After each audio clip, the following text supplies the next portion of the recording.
გამარჯობათ მეგობრებო, მოგესალმებით. მოკლედ დღეს საინტერესო ფაქტი მოხდა.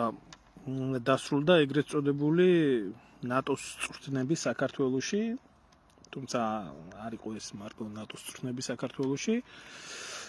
და მინდა ამ საკითხს გამოვეხმაურო. რამოდენიმე ჩემმა გამომწერმაც მომწერა. და ზოგადად ეს რაღაცა ისე ჩრდილში ჩაიარა ამ წვრთნებმა, ვითომ არც ხდებოდა, არც ტელევიზიებმა გააშუქეს, არც გააშუქეს, მაგრამ ძალიან ასე რომ ვთქვათ, მინავლებულად, ანუ სახელმწიფო პროპაგანდონმა ტელევიზიებმა სამაგიეროდ ერთი წივილ-კივილი ჰქონდათ ატეხილი ამ შიგ უკნიდან განათლებულ პატრიოტებს, დასავლელ პარტნიორებს, ასე რომ ვთქვათ, და კოლონელს ხვდებოდნენ დროშებით, ტაშბანდურით, დიდი მისალმებით, დიდი სიყვარულით, არ ვიცი. დებილი უნდა იყოს ადამიანი უცხო ქვეყნის ჯარს მის ქვეყანაში ვინმე ესე მიესალმებოდეს, მაგრამ ჩვენთვის ეს ყველაფერი უკვე გავლილი საკითხია, ძალიან კარგად ვიცით რა ხდება და როგორ ხდება და რანაირად ხდება საქართველოში, ეს ამ ბანდის დამფინანსებელი მართველი ეს მეხუთე კოლონა, რომელიცაა საქართველოში, ხვალზე ომი რომ დაიწყოს, მე ამას ვამბობდი ყოველთვის. ეს ეგრეთ წოდებული დასავლური ფრთა საქართველოს წინააღმდეგ ჩაეწერებიან უცხო ქვეყნის არმიაში და ისინი ადასტურებენ ამას ყველა მიტინგზე, აბსოლუტურად ყველა არ ვიცი პერფორმანსებზე, მოდიან სხვა ქვეყნის დროშებით, მოდიან სხვა უცხო სამხედრო გაერთიანების დროშებით, სკანდირებენ იმ ტერმინებს, რომელი ტერმინებიც არის უცხო ქვეყნის სპეცსამსახურებისთვის მისაღები და რა თქმა უნდა, ეს ხალხი არის მეხუთე კოლონა საქართველოში, რომლებსაც საკუთარი სამშობლო ნაკლებად ადარდებთ, აი ეს რა ადარდებთ ბრიუსელში და ვაშინგტონში და ეს ვინმეს თქვენ ისე შეგიხედიათ, რომ ეს ხალხი არიან უბრალოდ გამოშტერებული ადამიანები, რომლებსაც ტვინი აურიეს და დროშებს აფრიალებენ. არა, ესენი არიან ჩვეულებრივად ჩამოყალიბებული მეხუთე კოლონა საქართველოში, რომელმაც უნდა მოამზადოს და უნდა კვებოს საზოგადოებრივი აზრი, რომ საქართველოს მოსახლეობას, ქართულს სურვილი აქვს ნატოში გაწევრიანების და აი ამ მოვლენებს, რაც მიმდინარეობს, რაღაც ცოტა ტექნიკური ხარვეზები არის, მე მგონი და მოკლედ ეს განხორციელდა საქართველოში, დღეს დასრულდა, დაიხურა ეს წვრთნები და მინდოდა ამ საკითხთან დაკავშირებით ყოველგვარი ემოციების გარეშე, წივილ-კივილის გარეშე მესაუბრა ამ საკითხთან დაკავშირებით. თუ რა საფრთხეებს შეიცავს, ეს არის მართლა რაღაცა ჩვენი უსაფრთხოების გამაძლიერებელი რაიმე სასიკეთო, ან როგორც სამხედრო თვალსაზრისით ეს არის ჩვენი ჯარის საბრძოლო სულისკვეთების, ამაღლების, უნარების დახვეწის, წვრთნის რაღაცა სასიკეთო, თუ ეს არის ჩვეულებრივი პოლიტიკური, ასე რომ ვთქვათ, ასახვა, რომელიც ჩვენ არაწევრ ქვეყანას დასავლეთიდან ესე გადმოუგდეს. კარგით, მაშინ მივყვეთ ამ ყველაფერს ეტაპობრივად. ჯერ ერთი პრეცედენტი არ არსებობს მსოფლიო ისტორიაში, რომ ქვეყნის მიმართ, ქვეყნის პოლიტიკური ხელმძღვანელობის მიმართ, როგორც საქართველოს ეგრეთ წოდებული ხელისუფლების, ქოცების რეჟიმის მიმართ არის დაპირისპირებული დასავლეთის პოლიტიკური ელიტა, ბრიუსელიდან განსაკუთრებით და რა თქმა უნდა, ამერიკაში ძალიან ძლიერი ლობი, არიან ლამის ცივი ომის პირობებში ამ ხელისუფლებასთან, ისინი ამბობენ ღიად, რომ ისინი არ ცნობენ ამ ქვეყანას, როგორც დამოუკიდებელ დემოკრატიულ რაღაც სახელმწიფოდ და მთავრობას არ აღიარებენ, იმიტომ რომ ეს არის, რა ვიცი, რუსული მთავრობა, ესე შემდეგ, ამას ამბობს პოლიტიკური ხელმძღვანელობა, ოფიციალური პირები, რომელი ოფიციალური პირებიც წარმართავენ ამა თუ იმ ქვეყნების საგარეო თუ საშინაო პოლიტიკას, ამიტომ ასეთ მძიმე პოლიტიკური დაძაბულობის ფონზე დასავლეთს და საქართველოს შორის სამხედრო წვრთნები, რომელიც ეს არის ორი ქვეყნის და თუ ქვეყნების ურთიერთკავშირის გამამყარებელი მთავარი ამოსავალი წერტილი არანაირ ლოგიკას არ შეესაბამება იმართებოდეს, იმიტომ რომ სამხედრო საქმე ეს არის საიდუმლო, სახელმწიფო საიდუმლო საკითხი და თუ შენ არ ცნობ იმ ქვეყნის ხელისუფლებას და თუ შენ არ ცნობ იმ ქვეყნის სუვერენიტეტს, მაშინ შენი სახელმწიფო საიდუმლო გეგმების განდობას ამ ქვეყნის შეიარაღებულ ძალებთან არ უნდა ახორციელებდეს. ორჯერ 2 4 არის შემოკარგებო, ამას არ ჭირდება ზედმეტი ახსნა და განმარტება, მაგრამ მაინც ხდება ეს საქართველოში. ამ მხრიდან რომ მიუდგეთ ამ ყველაფერს, შეიძლება ითქვას, რომ დასავლეთს საქართველოში ჭირდება, როგორც ჭირდებოდა საქართველოს, მხოლოდ და მხოლოდ პროვოკაციულ პლაცდარმად, სადაც თავისი შეიარაღებული ძალების მეშვეობით და თავისი გავლენების მეშვეობით შეძლებს რაღაც პროვოკაციის შექმნას, ილუზიის შექმნას საზოგადოებისთვის, რომ ქვეყანა, რომელიც არ არის სამხედრო ბლოკის წევრი, ამ ქვეყანას ყავს პარტნიორი, ამ ქვეყანას ყავს მხარდამჭერი და საქმე-საქმეზე რომ მიდგება, უცებ გაახსენდებათ, რომ საქართველოს ნატოს წევრი არ არის. ზუსტად აი ასე მოხდა 2008 წელს, როდესაც საქართველოში იმართებოდა დიდი საერთაშორისო წვრთნები და მინდა ყველას ყურადღება ერთი რაღაცის მიმართებით გავაკეთო. თუ ვინმე აკვირდება ამ ყველაფერს, წვრთნები საქართველოში ყოველთვის ესეთი წვრთნები, პროვოკაციული წვრთნები იწყება ივლისის თვეში და აგვისტოს დასაწყისში მთავრდება. რომელსაც შემდეგ მოყვება როგორც წესი სამხედრო დაპირისპირება. ასე ხდებოდა 2004 წელს, როდესაც იყო რაღაც მაშინ მინიმალური მასშტაბის დონის წვრთნები იყო და შემდეგ მოხდა ცხინვალის კონფლიქტის გაღვივება. ასე მოხდა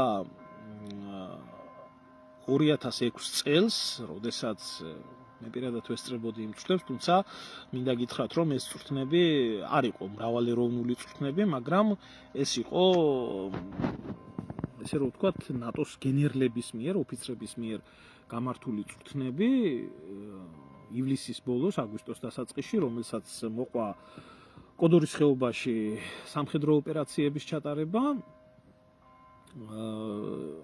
ასე იყო 2008 წელს, როდესაც ტარდებოდა ესე რომ ვთქვათ, მრავალეროვნული წვრთნები საქართველოში, კონკრეტულად ვაზიანში და 2008 წლის ივლისის თვეში დასრულდა წვრთნები, უბრალოდ დასრულებისკენ წავიდა და შემდეგ ომი დაიწყო და თუ ვინმე ყავდათ ამერიკელებს, არა თუ ჯარისკაცები, არამედ სამხედრო, ესე რომ ვთქვათ, წარმომადგენლობაც კი საქართველოსდან გაიყვანა, ეს 2008 წელს მოხდა და ომი, რომელიც მოხდა 2008 წელს. მას შემდეგ ეს პერიოდი ყოველთვის მე მინდა გაგახსენოთ სხვათა შორის, რომ ეს აგვისტოს თვე ჩვენთვის საქართველოს უახლეს ისტორიაში არის ძალიან სისხლიანი უბედურების მომტანი, იმიტომ რომ აი ამ ყველაფერს, რაც ახლა მე ჩამოვთვალე, პლუს რომ დავამატოთ 92 წლის ავანტიურა, რომელიც ავანტიურაც ომის დაწყება აფხაზეთში შევარნაძემ და შევარნაძის ხუნტამ ჩაიდინეს, ისიც ზუსტად აგვისტოს თვეში მოხდა, ამიტომ აგვისტოს თვე საერთოდ აქ ამას თავისი მიზეზი, იმიტომ რომ აგვისტოს თვე ზოგადად ომის წარმოებისთვის ერთ-ერთი ყველაზე იდეალური მომენტი არის, რომელი იდეალურ მომენტშიც ჯარისკაც შეუძლია ბუნებაში მშვენივრად შეინიღბოს, მშვენივრად მოახერხოს ღამის გათენება, ადაპტირება ბუნებასთან, თბილი კლიმატური პირობებიდან გამომდინარე და მიეცეს ომის იდეალური საშუალება. ამიტომ აგვისტოს თვე ყოველთვის განსაკუთრებული მნიშვნელობის არის. ამინდები ასევე რაც აუცილებელი არის ასეთი ომის წარმოებისთვის, ძირითადად აგვისტოს თვეში მზიანი ამინდები არის, რომელიც ასევე ერთ-ერთ მთავარ ფაქტორად არის მიჩნეული და მით უმეტეს კავკასიონის რელიეფზე, რომელი რელიეფიც ასევე ამ პერიოდში მიუხედავად მაღალმთიანობისა შემცირებული არის თოვლის საფარი, ძალიან ბევრი რაღაცა ფაქტორი, ანუ ომს რაც შეეხება, ომის წარმოებისთვის კავკასიაში აგვისტოს თვე არის იდეალური მომენტი. ამიტომ ხდება ეს ყველაფერი სუფთა სამხედრო თვალსაზრისით, იქნას ეს ყველაფერი გათვალისწინებული, ანგარიშებული, მიახლოებული საბრძოლო პირობებთან, ან ომის დაწყების შემთხვევაში იდეალურ, ასე რომ ვთქვათ, საშუალებას წარმოადგენს. ამიტომ არის ეს ივლისის ბოლო, აგვისტოს დასაწყისი შერჩეული მომზადებისთვის და მომზადებიდან შემდეგ უკვე გადასვლაზე, იმ მოქმედებაზე, რომელი მოქმედებაც შემდეგ ომს გამოიწვევს.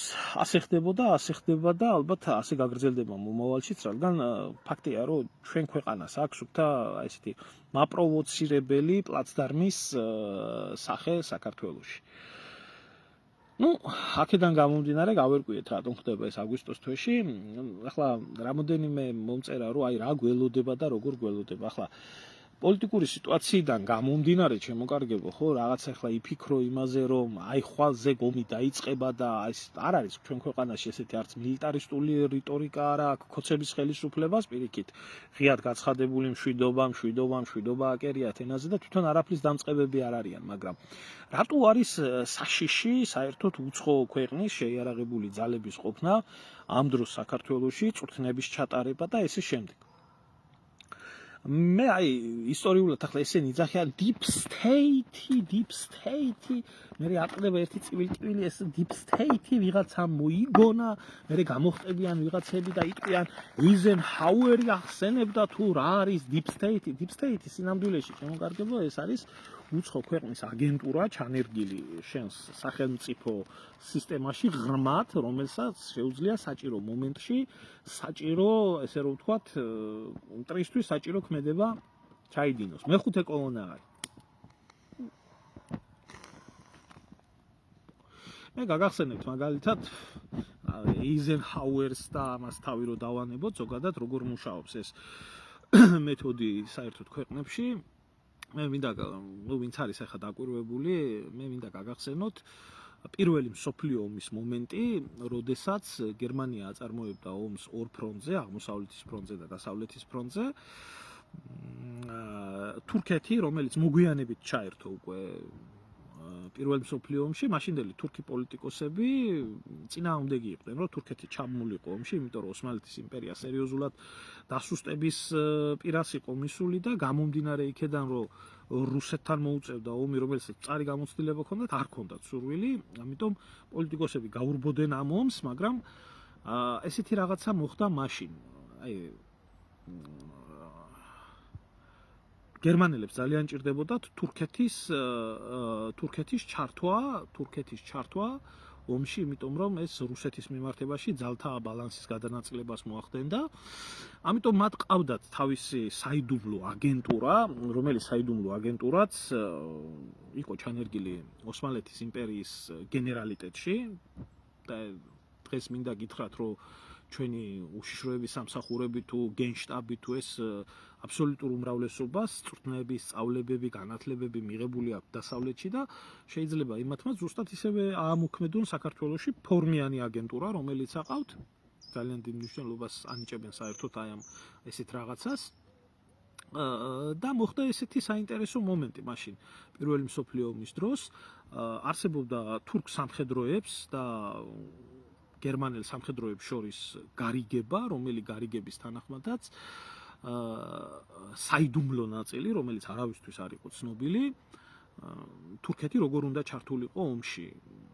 მაშინ გერმანული გემები შემოვიდნენ შავ ზღვაში, რომლებმაც ჰააფრიალეს თურქული დროშები, მიუახლოვდნენ ყირიმს, მიუახლოვდნენ შავი ზღვის რუსულ სამხედრო ბაზებს, გერმანულმა გემებმა თურქული დროშებით დაბომბა რუსული ფლოტი და სამხედრო ბაზები შავ ზღვაში განლაგებული და სწრაფად გამოვიდა იქედან, რაც იმას ნიშნავდა, რომ თურქეთმა ომი გამოუცხადა, ოსმალეთის იმპერიამ ომი გამოუცხადა რუსეთის იმპერიას და რუსეთმა პირდაპირ განაცხადა, რომ შენმა შეიარაღებულმა ძალებმა მე დამბომბეს, ანუ ჩაერთეთ ომში, ომის მდგომარეობაში მყოფი სახელმწიფოს შემთხვევაში და მეორე დღეს რუსეთმა გამოუცხადა უკვე ოსმალეთის იმპერიას ომი, რაც იმას ნიშნავდა, რომ ოსმალეთის იმპერია პირველ მსოფლიო ომში ჩაება. აი ასე მუშაობს ზოგადად ეგრეთ წოდებული deep state-ი, ეგრეთ წოდებული მეხუთე კოლონა ქვეყნებში, რომლებსაც აქვთ ცდომა იმ საკადრო პოლიტიკასთან და იმ სამხედროებთან, რომელიც სამხედროებიც შეერაღებულ ძალებში მსახურობენ. და ამის შემდეგ უკვე რაც მოხდა, ახლა ყველას კარგად ახსოვს, ოსმალეთის იმპერია საერთოდ პირველ მსოფლიო ომში დაინგრა, საბოლოოდ დაინგრა, განადგურდა, დაეცა და საერთოდ დარჩებოდა თუ არა ოსმალეთის საერთოდ რუსეთში რო გადატრიალება არ მომხდარიყო და რუსეთი არ დამარცხებულიყო, ოსმალეთის იმპერია საერთოდ არ დარჩებოდა რუკაზე, თუ დარჩებოდა ძალიან ცოტა ტერიტორიებით, ნამდვილად ასე იქნებოდა. დაეცა ოსმალეთის იმპერია და შემდეგ ოსმალეთის იმპერია გაინაწილეს ბრიტანეთმა, საფრანგეთმა, საბერძნეთმა, სხვადასხვა ქვეყნებმა რა, ასე რომ ვთქვათ. არ იმუშავა მაშინ ისტორიამ საჩვენოთ, რომ ჩვენი ტერიტორიები მიგვერთებია. ახლა ამით რისი თქმა მინდა, იცით? როდესაც დღეს არის ანალოგიური სიტუაცია. მართალია, ახლა მსოფლიო ომი არ მიდის და სისულელია იმაზე ლაპარაკი, რომ მსოფლიო ომი მიმდინარეობს ახლა ამ წუთში თავისი მასშტაბებით. მაგრამ მიმდინარეობს ძალიან მეორე მსოფლიო ომის მერე არ არსებული კონფლიქტი, ასეთი მსგავსი ანალოგია არა მარტო ევროპის ბრძოლის თეატრზე, ასევე საერთოდ მსოფლიო მასშტაბით რო ავიღოთ, აი ამ ხელა ასეთი მასშტაბის ომი არ ყოფილა, როგორც უკრაინის ომი არის, ტექნოლოგიური თვალსაზრისით აღებული, მასშტაბებით აღებული და ასე შემდეგ. ახლა ვერ შეადრი ამას, ვერც ავღანეთის ომს, ვერ შეადრი ვერც ვიეტნამის ომის კონფლიქტს და ასე შემდეგ. თან ამდენი ქვეყანა იყოს ჩართული. ჩვენ საზღვრებთან ხორციელდება თუ ორივე მხარის რა, აგერ ახლა სოჩა ადლერში საქართველოს რუსეთის საზღვარია, კანონიერ დე იურე საზღვარი არის, სადაც ხდება უკრაინული დრონებით დაბომბვა და უკრაინელები არა მარტო ესე ჩვენი საზღვრის მიმდებარე ტერიტორიებზე, არამედ ციმბირის ბაზებზე ახდენენ მეხუთე კოლონის საშუალებით იერიშების მიტანასთან, ეს არავისთვის გასაკვირი არაა, ამიტომ პრაქტიკულად ხვალზე განხორციელდეს აფხაზეთში დისლოცირებულ რუსულ სამხედრო ბაზებზე იერიშის მიტანა, აქ ვინმეს არაფერი არ უნდა გაუკვირდეს, იმიტომ რომ აბსოლუტურად მოსალოდნელი სიტუაცია არის და უკრაინელები ამბობენ, რომ დიახ, ისინი ბომბავენ რუსულ ბაზებს იქ, სადაც დასაბომბია. აი ასეთ შემთხვევაში აი ბევრმა ატეხა ერთი წივილ-კივილი, რომ აიო როგორ რუსეთმა უწვრთნები დაიწყო. კაცო, გადადევით პოლიტიკური სიტუაცია და შეხედეთ ამას ყველაფერს სამხედრო თვალსაზრისით. სამხედრო თვალსაზრისით რუსეთი, რომელიც ომში არის ჩართული, მის საზღვრებთან თან კონფლიქტურ რეგიონში, ისეთი როგორც არის აფხაზეთის მიმართულება, აკვატორია, შემთხვევით არ არის შერჩეული სხვათა შორის ეს წვრთნები, რომელიც გაიმართა დასავლეთ საქართველოში ძირითადი ნაწილი, თუმცა აზიანშიც გაიმართა, მაგრამ ძირითადი ნაწილი გაიმართა. და დააკვირდით ქვეყნებს, რომლებიც მონაწილეობდნენ აი ამ ომში, და ომში რა უკაცრავად რა, ენა მიყივლა. ცუდად. აი ამ წვრთნებში, რომელიც საქართველოში გაიმართა და დააკვირდით თქვენ აი ამ ქვეყნებს. შეხედეთ რა ქვეყნები მონაწილეობდნენ აქ ნატოს წევრი ქვეყნების გარდა, ამ წვრთნებში მონაწილეობდა უკრაინა, რომელიც უშუალოდ არის ჩართული თვითონ ომში და სად უნდა კონდეს იმის ფუფუნება, რომ ჯარისკაცები სხვაგან გააგზავნოს წვრთნებზე, როდესაც მის ქვეყანაში ისეთი საკადრო შიმშილი აქვს არმიების, რომ ქუჩაში იჭერენ და ძალით მიათრევენ ომში ხალხს. მაგრამ საქართველოში ომში მონაწილე ქვეყანამ გამოაგზავნა ქვედანაყოფი, რომელიც ტრულათაა გადაკიდებული, ხო, ახლა საქართველოს უკრაინის ურთიერთობებს რო ავიღებთ, კაცო, აზრია ლაპარაკი, პირდაპირ ომში ჩართვის მოწოდებებით, რიტორიკით, ყველაფრით. აი უკრაინელი სამხედროები, რომლებიც მონაწილეობდნენ. დააკვირდით ასევე საინტერესო საკითხს. მონაწილეობდნენ ამ ყველაფერში აზერბაიჯანის და სომხეთის სამხედრო პირები. ოფიცრები, აქ ჯარისკაცებზე არ იყო საუბარი, მონაწილეობდნენ ის სამხედრო პირები, რომლებიც ოფიცრის დონეზე საშტაბო მეთვალყურეობით ადევნებდნენ თვალს. ერთმანეთთან ნაომარი ქვეყნები, რომლებიც ჩვენი მეზობლები არიან და რომლებიც ასევე ბოლო პერიოდში განსაკუთრებით დაპირისპირებულები არიან რუსეთთან, აზერბაიჯანი და სომხეთი. დაგვირდით ამას კარგად. სომხეთი-აზერბაიჯანის დაპირისპირდება რუსეთის მიმართ ბოლო დროს როგორაა გამძაფრებული, ყველას კარგად გვახსოვს და კიდევ ერთი ქვეყანა. ეს არის კიდევ ერთი ქვეყნის წარმომადგენელი, რომელიც ჩემი აზრით ეს არის ძალიან მნიშვნელოვანი, იმიტომ რომ ეს ქვეყანა საერთოდ კონსტიტუციის დონეზე არის ნეიტრალური ქვეყანა და მას აქვს აკრძალული სხვა კონსტიტუციით მეორე მსოფლიო ომის შემდეგ ის ჩაებას რომელიმე ქვეყნის ომში. ეს არის იაპონია. იაპონიის წარმომადგენელიც იყო, დაგვირდით, იაპონიის წარმომადგენელიც ბრძანდებოდა, ესწრებოდა ამ წვრთნებს.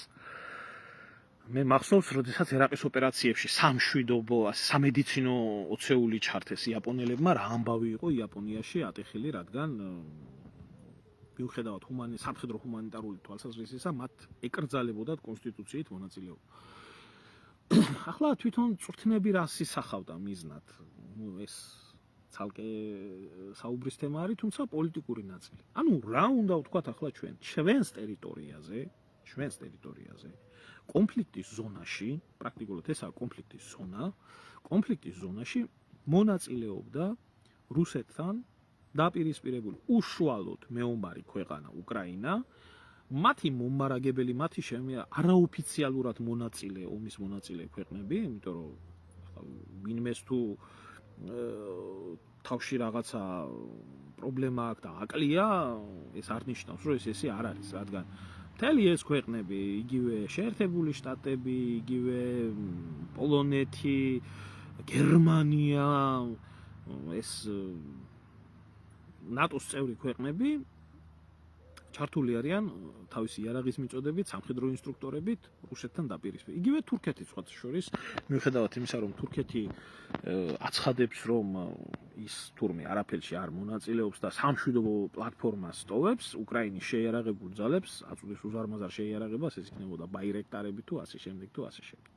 თურქეთი, რომელსაც თავისი ინტერესები აქვს კავკასიაში და ანუ რა ხდება?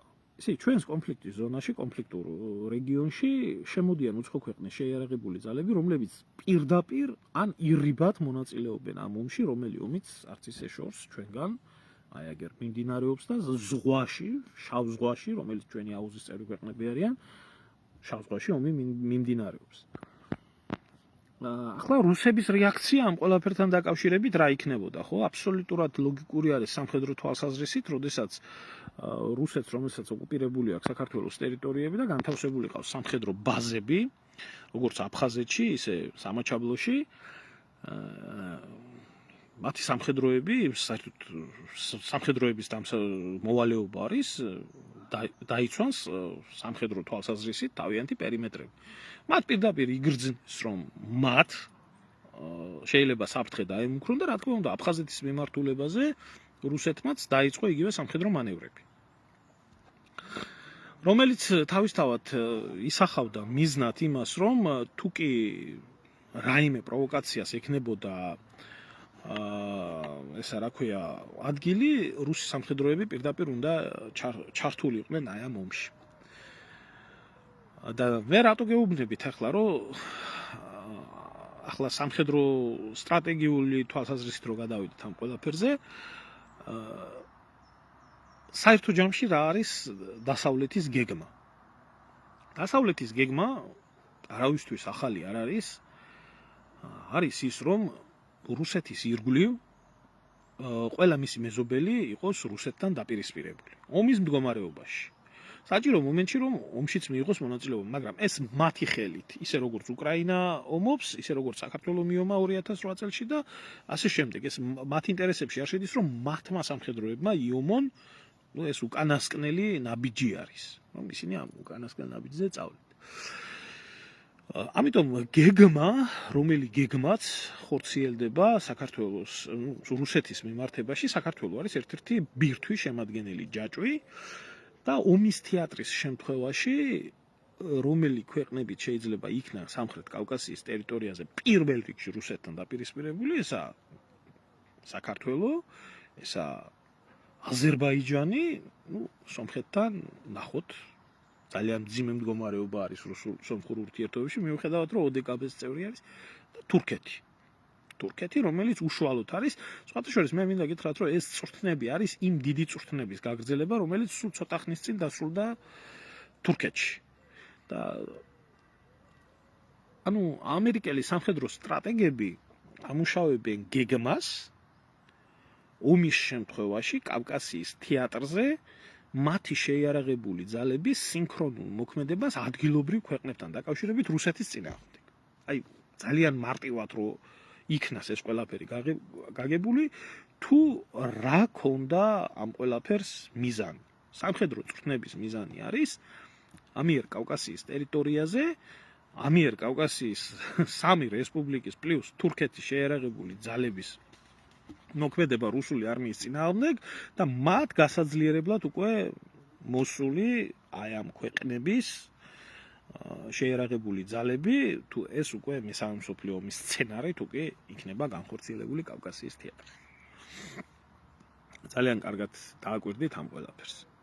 იმიტომ რომ ქვეყნები, რომლებიც ასევე რეგიონის ქვეყნები არიან, ასევე შავი ზღვის აუზის ქვეყნები არიან, ასევე არის რუმინეთი, ასევე არის ბულგარეთი, რომელშიც ბაზირებს ნატოს შეიარაღებული ძალები და საინტერესო არის კიდევ ერთი ქვეყანა აქ არ მინდა რომ დამავიწყდეს, მოლდავეთი. აი დააკვირდით, დამავიწყდა უბრალოდ ამის აღნიშვნა, მოლდავეთი ქვეყანა და რატო მოლდავეთიც სხვათა შორის გეტყვით.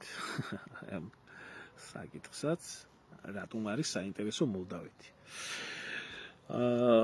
მოლდავეთი მთელი ამ ხნის მანძილზე, მოლდავეთის კონსტიტუცია, მოლდავეთის პოლიტიკა, მთელი ამ საბჭოთა კავშირის დაშლის შემდეგ, რაც დნესტრისპირეთის კონფლიქტი იქნა გაღვივებული, კონსტიტუციის დონეზე ასევე აღიარებდა მოლდავეთს როგორც დამოუკიდებელ ნეიტრალურ სახელმწიფოს ყოველგვარი სამხედრო ბლოკების გარეშე. ეს არც რუსეთისკენ იხრებოდა სამხედრო ბლოკით, არც დასავლეთისკენ. მას შემდეგ, რაც მოლდავეთშიც მოვიდა მარიონეტული ხელისუფლება, დასავლეთის მარიონეტული ხელისუფლება და ეს არის სანდუ, მაია სანდუ, მას შემდეგ მოლდაურმა არმიამ დაიწყო წვრთნებში მონაწილეობა, როგორც მის ქვეყანაში, მისი ქვეყნის გარეთ, ასევე საკუთარი შეიარაღებული ძალების ნატო სტანდარტებთან მოყვანასთან დაკავშირებით. იმიტომ რომ მოლდავეთის ასევე კონფლიქტის ზონა არის, დნესტრისპირეთის მიმართულებაზე მოქმედება როგორი იქნება, ამიტომ მოლდავეთმაც მილიტარისტული რიტორიკა რუსეთის მიმართ გააძლიერა, ასე რომ ვთქვათ, დაიწყო, თუმცა იქ ძალიან დიდი პრობლემებია, მაგრამ კურსი სახელმწიფოს როგორც ასეთი ანტირუსული, რუსოფობიული, რაც ბალტიისპირეთის ქვეყნებიდან დაწყებული არსებობდა, ის გრძელდება. აი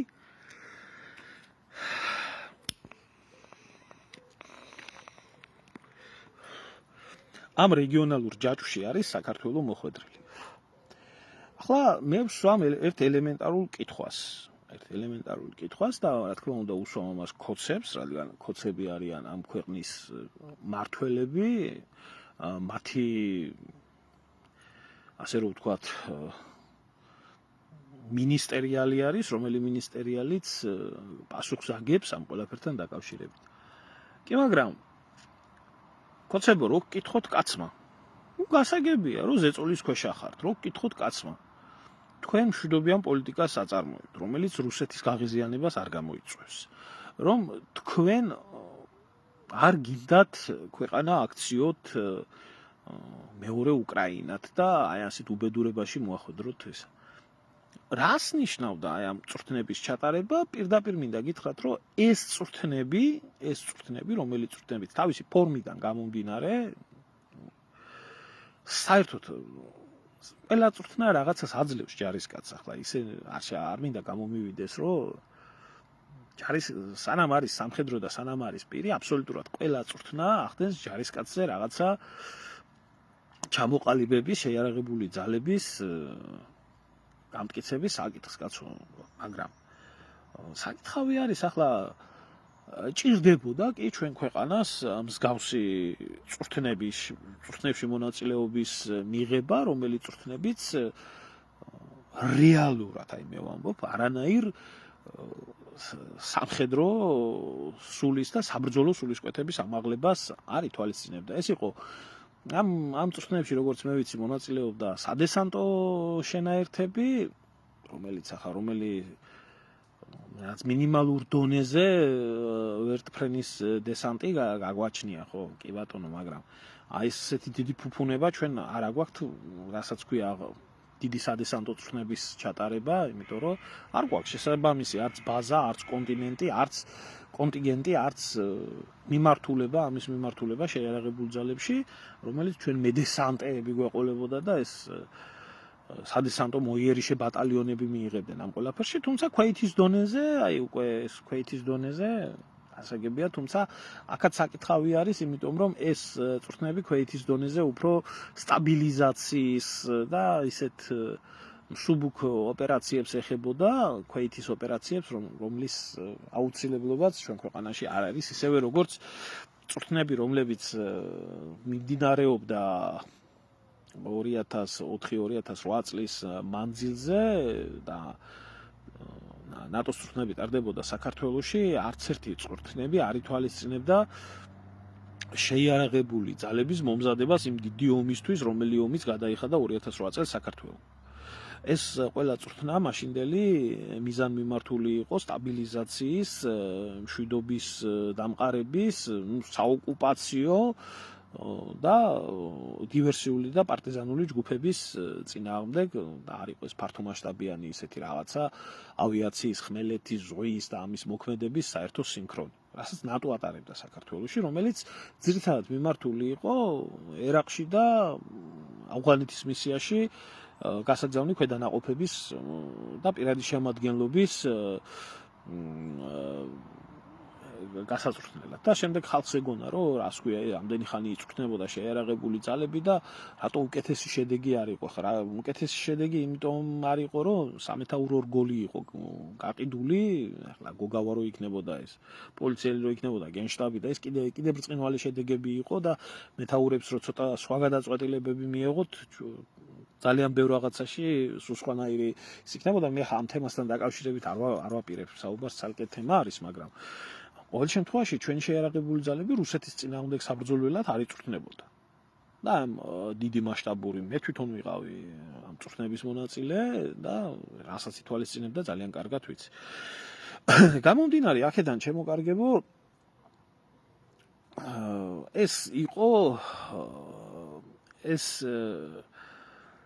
ეს ჩვეულებრივად იყო პროვოკაციული ნაბიჯი, რომელი პროვოკაციული ნაბიჯიც არანაირ შემთხვევაში არ მოახდენდა არანაირ გავლენას, ასე რომ ვთქვათ, ჩვენ დასასიკეთოთ. მაგწნევსა და ტრამპის მიერ საქართველოს ერჩის მიღებას შორის კავშირს თუ ხედავ. მუხრან რაშია საქმე, იცი? როდესაც თავშივეც მე იგივე ვთქვი და არ შეიძლება დაგვიანებით შემოვბრძანდით. სამხედრო თანამშრომლობა ქვეყნებს შორის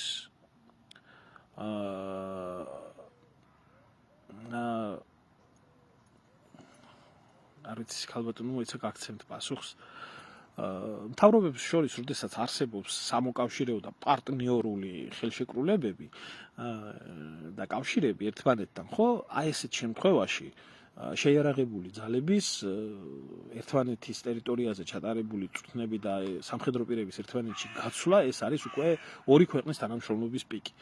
გამომდინარე აქედან, ხო, რა თქმა უნდა, ჯერ პოლიტიკური თვალსაზრისი უნდა იყოს გათვალისწინებული და პოლიტიკური თვალსაზრისიდან უნდა იყოს გათვალისწინებული შემდეგ. რა თქმა უნდა, ახლა ლეგიტიმაციის მიღების სანაცვლოდ ქოცებს ჩვეულებრივად შეეძლოთ მიეღოთ ეს გადაწყვეტილება, რომ ჩვენი ლეგიტიმაცია ცანით ვაშინგტონში და ჩვენ წვრთნების დაშვებას მოვახდენთ უპრობლემოდ, თუმცა აქაც იცით მეორე საკითხი არის, იცი, იმიტომ რომ აი საქართველოს და შეერთებულ შტატებს შორის ჯერ კიდევ შევარდნაძის დროიდან მოყოლებული არსებობს შეთანხმება შეიარაღებული ძალების ურთიერთთავსებადობასთან და მეგობრობასთან დაკავშირებით. შევარდნაძე ამბობდა ესეთ რაღაცას, ამერიკელებს რომ ფეხქვეშ და უკანალში უძრებოდა ცარიელ ფურცეზე მოვაწერ ხელს და თქვენ დაწერეთ რაც გინდათ. ასე ამბობდა შევარდნაძე. ამიტომ ამ ქართულ ამერიკულ სამხედრო ხელშეკრულებაში მითითებული არის ის, რომ ამერიკელებს საქართველოს ტერიტორიული წყლების, საჰაერო სივრცეების, სამხედრო ბაზების და ასე შემდეგ შეუზღუდავად გამოყენების უფლება აქვთ. შეუზღუდავად ეს პრობლემას არ უქმნის ეს ხელშეკრულება, რომელიც გაუქმებული არ არის. და რაც შეეხება თვითონ სამხედროებს, ამერიკელ სამხედროებს, საქართველოში იცავთ იმუნიტეტი. ისეთივე იმუნიტეტი, მაგალითად, როგორი იმუნიტეტიც იცავს რომელიმე დეპუტატს. ამერიკელმა სამხედრომ რომ მოკლას კაცი ქუჩაში, ჩვენ პოლიციას მის დაკავების უფლება არ აქვს. ამიტომ სანამ ეს ხელშეკრულება არსებობს შეერთებულ შტატებთან, ხო? ამ ხელშეკრულების საფუძველზე საქართველოს ტერიტორიის გამოყენება უკითხავად შეუძლიათ ამერიკელებს. ფორმალური ამბების გამომდინარე, მაგრამ არსებობს ისეთი რამეც, რომ პოლიტიკა არის და პოლიტიკური თვალსაზრისიდან გამომდინარე, რო არ იქნას გამძაფრებული ეგ სიტუაცია, კი ბატონო, აგერ ჩვენ ელჩი, აგერ თქვენ წვრთნები. ესეც შეიძლება რა. რა გინდათ ქალბატონო ქეთევან რა სილანძღებით დაწერეთ და ვეცდები რომ პასუხი გაგცეთ. ჩემო ძმაო, ახლა სწორია თქო, მე ვთქვი სადმე რომ ეს არის სწორი. ეს არის ჩვეულებრივი ვასალური ხელშეკრულება ბატონს და სუზერენს შორის, ასე რომ ვთქვათ რა. აბა ახლა ასეთი ხელშეკრულებას ამერიკელები საქართველოსთან მიმართებაში კი არა, ნებისმიერი ქვეყნის მიმართებაში ახდენენ, ახლა რაც საუბარი არის მაგალითად შეიძლება ითქვას, ვთქვათ, ევროპაში ამერიკულ სამხედრო ბაზებს მოდი რა, ქეთუშ აფსი ახლა აქედან ზდილობიანი დამოკიდებულება არ გაწყობს და აბა ახოი ახლა აქედან ამერიკული სამხედრო ბაზები მთელი მსოფლიოს მასშტაბით არის უამრავ ქვეყანაში. ნატოს წევრ თუ არაწევრ ქვეყანაში. და ამერიკის შეერთებული შტატების ტერიტორიაზე არ არსებობს არც ერთი სხვა ქვეყნის სამხედრო ბაზა. თუ კი ეს არის სამოკავშირეო ხელშეკრულება, მაგალითად რატო არ შეუძლია გერმანიას, იგივე საფრანგეთს ამერიკის ტერიტორიაზე სამხედრო ბაზის გახსნა. ამიტომ რეალურად ეს არის პატრონყმური დამოკიდებულება. რა თქმა უნდა, სწორი არ არის.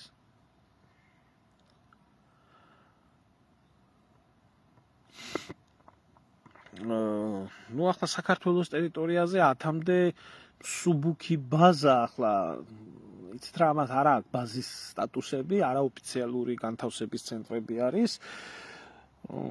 რამდენად 10-ია ვერ გეტყვით, თუმცა არის.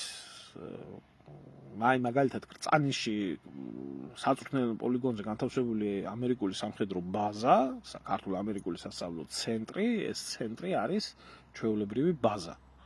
მაგრამ არ აქვს ამას ბაზის სტატუსი. იგივე საზღვაო მიმართულებაზეც. იგივე ფოთში, იგივე სხვაგან ხდება ამერიკელების, ასე რომ ვთქვათ, დროებითი ბაზირება, შემდეგ გაყვანა. 10 არ ამგონია, მაგრამ საერთოდ ჩვენი შეიარაღებული ძალების ბაზები ნებისმიერ დროს შეიძლება იქნას ამერიკულად გამოყენებული. ვერ გეტყვი ზუსტად მასე, რომ დისლოცირებული იყოს ამერიკული 10 სამხედრო ბაზა, თუნდაც არაოფიციალურ დონეზე და რაც შეეხება ახლა მაგათი წვრთნების საკითხს, დროებითი ბაზირების გამოყენება 10-ზე მეტ ადგილას არის შესაძლებელი. ახლა მე ამას რომ ამბობ, იქედან გამომდინარე, რომ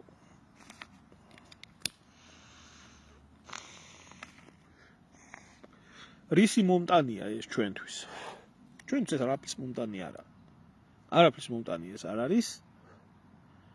არც უსაფრთხოების თვალსაზრისით ეს არ არის არც სამოკავშირეო რაიმე ისეთი, იმიტომ რომ ჩვენ არ გვყავს სამხედრო მოკავშირეები. ჩვენ ვემოკავშირეებით სხვას და ჩვენი ბაზები, ჩვენი შეიარაღებული ძალები კი ბატონო სხვის ომში გამოყენებადია, მაგრამ ჩვენ ომში არავის სამხედრო ძალები და არავის სამხედრო ინფრასტრუქტურა გამოყენებადი არ არის. ოფიციალურად ეს ხელშეკრულება არ არსებობს არც ნატოსთან, არც შეერთებულ შტატებთან. ну კი ბატონო, ახლა ბატონო евгений როგორ გითხრათ, იცით, ეს მსგავსი რაღაცეების ახლა 100%-ით საუბარი 10 ჩემი მხრიდან არ არის სწორი, შეიძლება ბევრი რაღაცა ვიცი, მაგრამ ახლა აქედან საუბარი მაინც არ არის სწორი, ქვეყნის უსაფრთხოებას ეხება და ახლა ჩემი მხრიდან არა ლამაზი და ახლა რუსების დაზვერვა საქართველოში რა ხდება, ზეპირად იციან სიმართლე გითხრათ, ამიტომ რაოდენობის მხრივ არ ვიცი, თუმცა ისინი არ ბაზირებენ.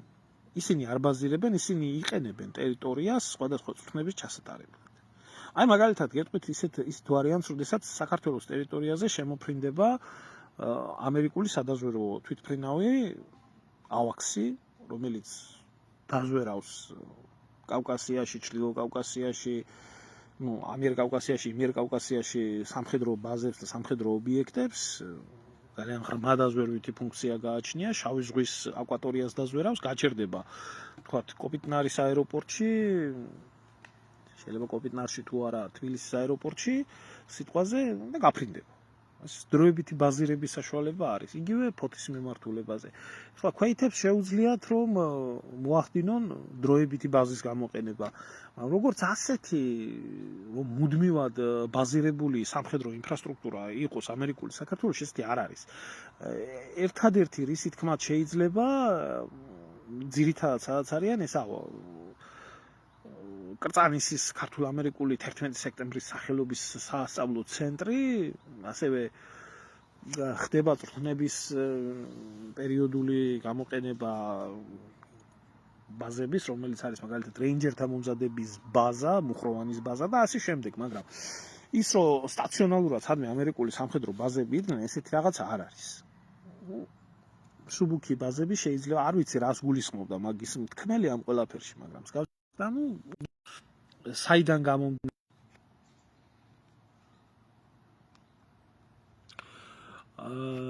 მესმის საიდან გამომდინარეც ეს ყველაფერი გამომდინარე არის იქედან რომ ხელშეკრულება გვაქვს შეერთებულ შტატებთან დადებული. დასრულდა, მადლობა ღმერთს რომ მშვიდობით დასრულდა ეს წვრთნები, მაგრამ არავინ იცის ხვალზე რა იქნება. იმიტომ რომ მსგავსი ასე რომ ვთქვათ პრეცედენტები ისტორიას ახსოვს და თუ ვინმეს უნდა საქართველოს ომში ჩართვა, ამაზე იდეალურ საშუალებას წვრთნების სახით სამხედრო პროვოკაციის გამოწვევას საქართველოში უკეთეს ვერ ნახავს. და მე არა კოცებთან ამაკ იცი ერთი კითხვა. ბიჭო, თუ თქვენ რო გკითხოთ კაცმა, მშვიდობიან პოლიტიკას აწვევით. და ამას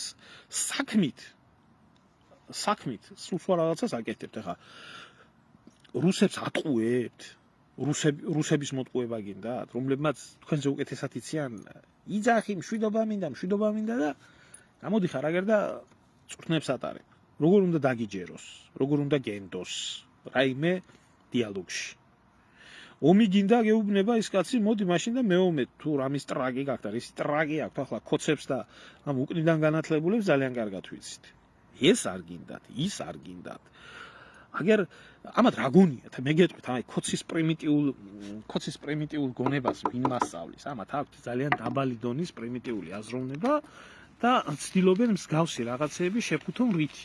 ჩატარდა წვრთნები, მაგრამ ამ წვრთნების გახსნაში, ისევე როგორც დახურვაში, არ მიიღო მონაწილეობა თავდაცვის მინისტრმა, არ მიიღო პრეზიდენტმა მონაწილეობა, არ მიიღო ამ ყველაფერში გენერალური შტაბის უფროსმა მონაწილეობა და ჩატარდა, ასე რომ ვთქვათ, დაბალ დონეზე.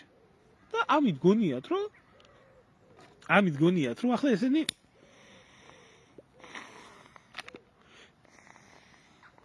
რუსებს დააჯერებენ იმას, რომ ჩვენ მშვიდობა გვინდა, მაგრამ ჯერჯერობით ვერ ვეცლებით ამ სიტუაციას. რუსები კიდე პირდაპირ მოთხოვენ ამათ და პირდაპირ მოთხოვნა მაგათი იქნება შემდეგნაირი. თუ თქვენ ამბობთ, რომ მართლა არავის მხარეს არ ახართ და გაქვთ მშვიდობიანი პოლიტიკა არჩეული და მაშინ მშვიდობიან პოლიტიკას ეს სიტყვაზე კი არა, საქმით კონსტიტუციაში კიდე გიწერიათ საქართველოს ევროკავშირში და ნატოში გაწევრიანება, ნატოში კონკრეტულად უფრო ნატოში. გიწერიათ? მე მგონი მაგის გულისთვის ვამობთ ჩვენ ამდენი ხანია უკრაინაში. მაგრამ გადმოგიდებენ მეორე ხელშეკრულებას, ქართულ-ამერიკულ ხელშეკრულებას, რომელშიც შავი თეთრზე წერია უფრო უარესი, ვიდრე ის რაც კონსტიტუციაში არის ჩანაწერი, რომ საქართველოს საჰაერო სახმელეთო საზღვაო სივრცის გამოყენება ამერიკის შეერთებული შტატების სამხედრო ძალებს შეუძლიათ უპრობლემოდ. ბაზირება შეუძლიათ უპრობლემოდ. ამერიკელ სამხედროებს მინიჭებული აქვს საქართველოში იმუნიტეტი და მათი საქმიანობა საქართველოს ტერიტორიაზე საქართველოს მთავრობას და საქართველოს საკანონმდებლო სივრციდან არის გასული. იმუნიტეტი აქვთ. ვერავინ ვერ ჩაერევა მათ საქმეში. აბა მაშინ ეს თუ მიმტკიცებთ, რომ მშვიდობა გინდათ და მშვიდობიანი თანაცხოვრება გინდათ, აი ამ ხელშეკრულებებს რატო არა უქმებთ? დაისვება ეს, რომ თქვენ წარმოიდგინეთ თქვენი თავი, თქვენ რო იყოთ რუსების ადგილას და აი ქოცობა რომ გეუბნებოდეთ, რომ მშვიდობა მინდა. აი ეს რეალობა არის და სწორი კითხვა არის იმათი მხრიდან და სწორი მოლოდინი არის სიტყვა და საქმე რომ იყოს ერთი. ამიტომ როდესაც იძახიან ესენი ჩვენ ესა მართლა არ არიან ესენი პრორუსული მთავრობა. არ არიან. ესენი არიან პროკოცური მთავრობა. კოცური მთავრობა არიან, რომლებიც ცდილობენ ყველასთან უკასრავად ტრაკის მიცემის ხარჯზე საკუთარი თანამდებობები შეინარჩუნონ. დაჭირდებათ და ამ ხელშეკრულებას ისინი არ აუქმებენ და ვერ გააუქმებენ დასავლეთთან. ისინი ვერ იღებენ კონსტიტუციიდან ამ მუხლს, საჭიროა დასავლეთი გაუბრაზდებათ, მით უმეტეს ემზე ამაღლობელის ამბავზე, მაგაზე ხვალ მინდა ვისაუბრო. დაჭირდებათ, ეგერ ჩინეთის სტრატეგიული პარტნიორები არიან, დაჭირდებათ რუსების, დაჭირდებათ თურქების და ასე შემდეგ რა. და ბიჭო, ეს უპრინციპო პოლიტიკა რაღაც დროის მონაკვეთში კი შეიძლება შედეგიანი აღმოჩნდეს, მაგრამ ამ უპრინციპო პოლიტიკას მომავალი არ უწერია. იმიტომ რომ მოიცლიან საქართველოსთვისაც და ძალიან ცუდად მოიცლიან. ხალხო, მაგ ისეთი კითხვები მოდის, როგორ მეკითხებით, რომ რუსეთი დატოვებს კავკასიას. ვინ ფიქრობს რუსები, აი სად ფიქრობენ იმას, რომ აი კავკასიის დატოვებას ვინ ფიქრობს?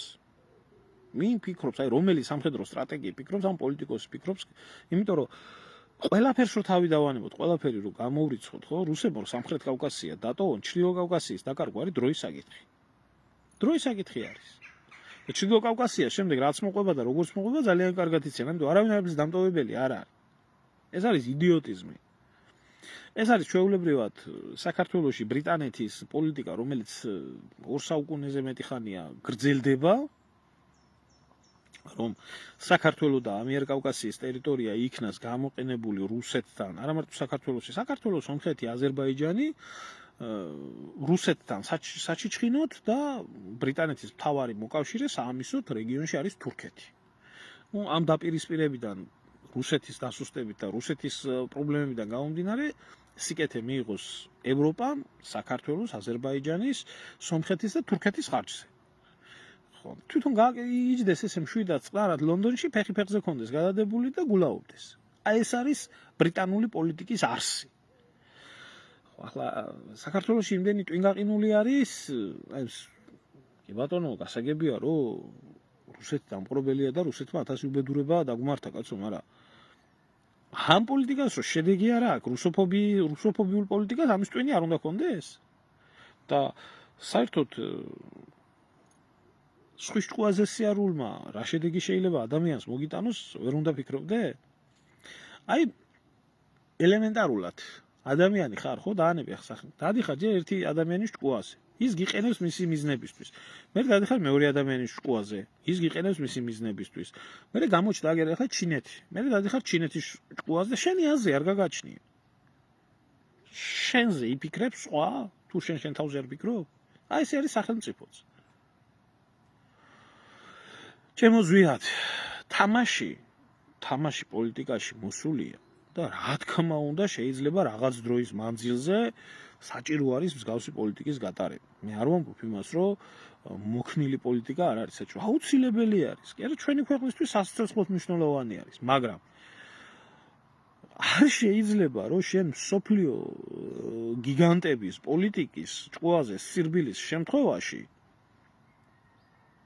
შენი ქვეყანა დააზარავი რომ კონდეს ამ პოლიტიკას შედეგი ერთადერთი ადამიანი ვინც არ დარბოდა არც რუსეთის არც დასავლეთის ჭკუაზე და ასე შემდეგ ეს იყო ზვიად გამსახურდია ამიტომ იყო ის მიუღებელი და ამიტომ იყო ის პრობლემის წყარო ამიტომ უნდა მოცილებულიყო თუ არა შევარდაძემ საკუთარი ქვეყანა გააუგო უცხო ქვეყნის სპეცსამსახურებს გინდა რუსების ამბავი ყოფილიყო გინდა დასავლეთის ამბავი იყო სათარეშოდ იძახდნენ რომ სწორია სოფლიო დონის პოლიტიკოსია რა მოუტანა საქართველოს მერე სააკაშვილმა რომელმაც ცალკე რუსების ცალკე დასავლეთის ცალკე თურქების საქართველოს ფეხქვეშ გაუგო ყველას რა მოუტანა ამან საქართველოს აი ახლა რო ესეთი პოლიტიკა გრძელდება და ქვეყანას არ აქვს ჩამოყალიბებული სწორი ორიენტირი რა უნდა რა მიმართულებით უნდა განვითარდეს რა არის მისი მთავარი ამოსავალი მიზანი და როდესაც შენ ამბობ რომ ჩემი მთავარი ამოსავალი მიზანი არის ევროკავშირი და ნატო რუსეთი გეუბნება შენთვის თუ ამოსავალი წერტილი არის ნატო ჩემთვის ნატო არის მტერი მოგექცევ ისე როგორც მტერს იქედან ისინი გეუბნებიან შენ თუ შენ ჭკუაზე არ ირბენ და თუ არ იქნები და თუ არ მიძახებ ნატო და შენ ჭირიმე მაშინ ეგერ რუსეთი გინდა და მე მოგიწყობ გადატრიალებას ახლა ადამიანი რომელიც საკუთარი ინტერესის გატარება ელემენტარული კოცებმა ცადეს რომ თავისი ინტერესი ყოფილიყო გატარებული რომ ომში არ ჩართულიყო ქვეყანა იმიტომ რომ თვითონ დაკარგავდნენ ყველაფერს მზია ამაღლობელი ვერ დაუჭერიათ ისე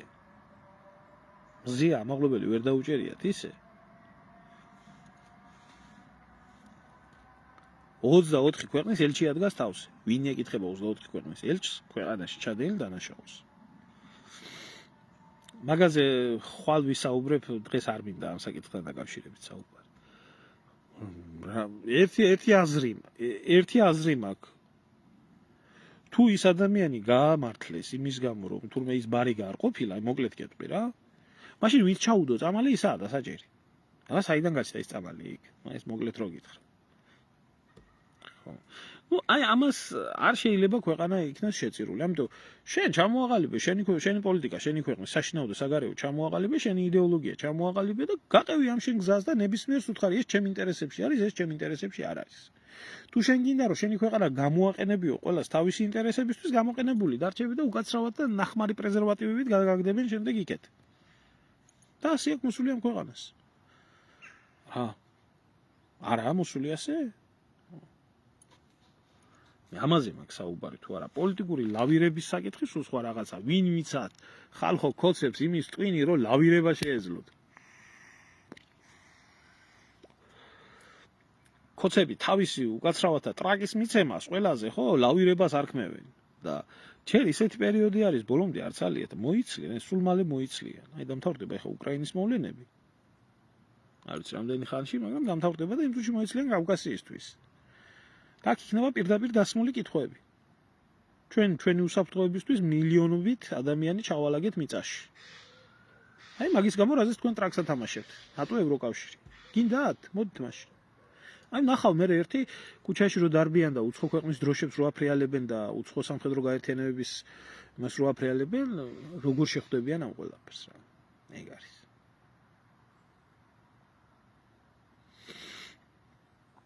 ჩემო ძმაო, ჩვენ საერთოდ არაფერი არ ვიცით დახურულ კარს მიღმა ვინ რას და როგორ ელაპარაკება, მაგრამ არსებობს სამხედრო ლოგიკა.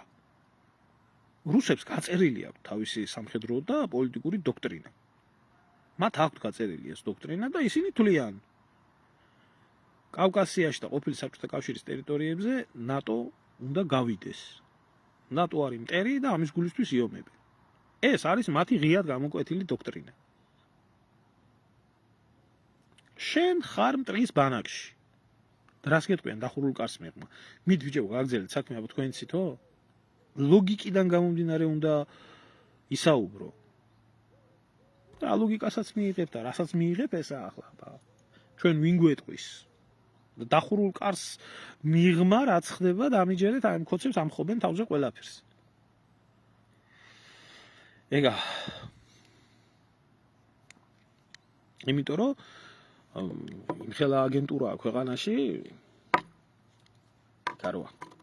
მოკლედ აი ამის თქმა მინდოდა და დანარჩენზე ხვალ ვისაუბროთ ჩემო მაგა მაღლობელის თემა იქნება თუ აი ის ცოტა ესეთი საკითხი არის სხვანაირი მიდგომა უნდა და ეს რასაც ქვია აი ამ უსაფრთხოების საკითხებს მე მინდა გითხრათ რომ ასეთმა წვრთნებმა შეიძლება ქვეყანა ჩართოს ომში. წვრთნებმა შეიძლება ჩართოს ქვეყანა ომში რომელსაც გადააყოლებენ ამერიკელები გაფრინდებიან და გაიქცევიან ყველა წავა და შეატოვებენ საქართველოს. ამის დიდი შანსი არის თუ რატო და როგორ ამაზე ვისაუბრებ მთელი ამდენი ხნის მანძილზე. დიდი მადლობა ყველას ყურადღებისთვის და დაგემშვიდობებით ახლა.